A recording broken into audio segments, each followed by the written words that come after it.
Update सिलसिलो जारी है। खबर शामिल कयूं पिया रुकन बुरड़ा खां। GDA UC 39 किरकिली वाइस चेयरमैन के उम्मीदवार मोहम्मद अली खासकेली रुकन बुरड़ा में सहाफ़ियुनि सां ॻाल्हाईंदे चयो त बलदियाती चूंड में UC किरकिली अवामी ताक़त सां खचींदासीं। असांजा मुखालिफ़ पंहिंजी शिकस्त ॾिसी बौखलाहट जो शिकार थी विया आहिनि। मोहम्मद अली खासकेली चयो त करप्शन ज़रिए अवाम जो पैसो खाईंदड़नि खां हिन बलदियाती चूंड में अवाम हिसाब किताब करण लाइ सियासी तौर ते तैयार थी चुको आहे। मोहम्मद अली खासकेली चयो त GDA हिन वक़्तु ज़िले सांगर जे अवाम जो एक सगारो सियासी आवाज़ बणिजी चुकी है। असांजा मुखालिफ़ हिन वक़्तु अवाम वटि पंहिंजो सियासी एतमाद विञाए चुका आहिनि।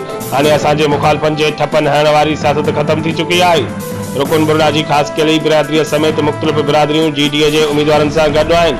26 जून कामयाबी असांजी थींदी।